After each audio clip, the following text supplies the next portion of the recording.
यहोवा देव असे म्हणतो, मी दिलेला आशीर्वाद माझ्या आज्ञा न पाळल्यास मी तो शापामध्ये पालटीन. कारण जे मला मानतात त्यांचा मान मी करीन, आणि जे मला तुच्छ मानतात ते अवमान पावतील. 1 शमूएल अध्याय 2 ओवीस 27 ते 36.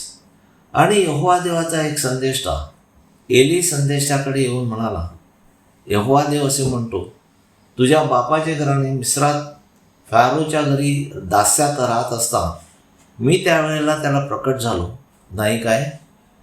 त्याने माझा याजक व्हावे, माझ्या वेदीवर धूप जाळायला वरती यावे, माझ्यासमोर एफोद धारण करून यावे, म्हणून मी त्याला सर्व इस्रायलच्या वंशांतून निवडून घेतले नाही काय? आणि इस्रायलच्या घराण्याने अग्नीतून केलेली सर्व अर्पणे तुझ्या बापाच्या घराण्यास दिली नाहीत काय? तर तुम्ही जो माझा यज्ञ व जे माझे अर्पण इस्रायल लोक मंदिरात आणतात त्यांना तुम्ही लाथ का मारता?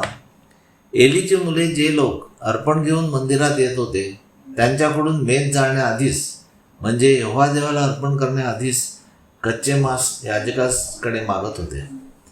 त्यासाठी लोक अर्पण घेऊन आले. ते म्हणाले, मेध जाळल्यानंतर तुमच्या जीवाची इच्छा होईल तेवढे मांस घ्या, परंतु तसे नको, आताच तू दे, नाहीतर आम्ही बळजबरीने घेऊ, असे एलीची मुले म्हणत असल्यामुळे यहोवा देव म्हणतो, तुम्ही त्यांना मला अर्पण करण्यापासून परावृत्त का करता? आणि यहोवा देव म्हणतो, माझे लोक इस्रायल यांच्या सर्व अर्पणांतील जी उत्तम त्याकडून आपणाला पुष्ट करण्यास माझ्यापेक्षा आपल्या मुलांना तू का अधिक मानतोस? यामुळे यहोवा इस्रायलचा देव म्हणतो, तुझे घराणे व तुझ्या बापाचे घराणे माझ्यासमोर निरंतर चालेल असा मी आशीर्वाद दिला खरा.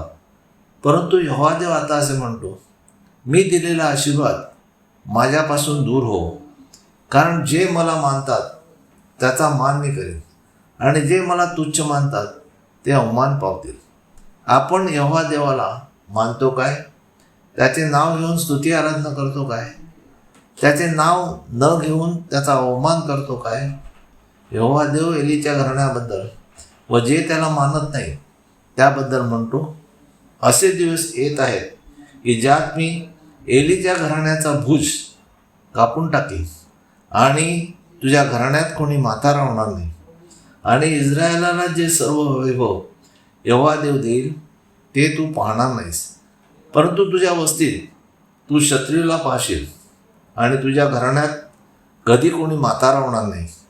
आणि तुझी जी मुले वेदीवर अर्पण करतात त्यांना तू वेदीवरून काढणार नाही.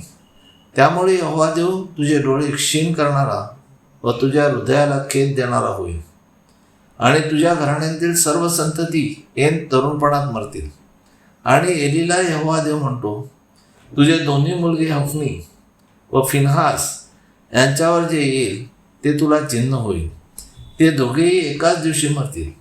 आणि त्यानंतर यहोवा देव म्हणतो, मी माझ्यासाठी विश्वासू याजक उभा करेन. तो माझ्या हृदयात व माझ्या मनात जे आहे त्याप्रमाणे काम करेल. त्याच्यासाठी मी स्थिर घर बांधीन, आणि माझ्या अभिषिक्तापुढे तो निरंतर चालेल. आणि यहोवा देव म्हणतो, असे होईल की एलीच्या घराण्यातील कोणी राहिलेला असेल तो येऊन रुपयाच्या तुकड्यासाठी व भाकरीच्या तुकड्यासाठी याजकापुढे नमन करेल, आणि म्हणेल की मी तुला विनंती करतो, मी भाकरीचा तुकडा खावा, म्हणून मला याजकपदातले एखादे काम दे. यहोवा देवाने आशीर्वाद दिल्यानंतर आपण त्याच्या आज्ञेप्रमाणे न चालल्यास व त्याने दिलेल्या आज्ञा व नियम न पाळल्यास त्याने दिलेला आशीर्वाद तो शापात परिवर्तन करतो. हे एलीच्या उदाहरणावरून आपल्या लक्षात येईल. म्हणून आपण त्याने दिलेल्या आज्ञा व नियम पाळून यहोवा देवाची स्तुती आराधना करूया, म्हणजे तो आपले रक्षण करण्यास व दुःख निवारण करण्यास आपल्या दूतांना आज्ञा देईल. हालेलुया, आमेन. यहोवा देवाचा सेवक Anthony John Pereira builders. Praise God. Hallelujah.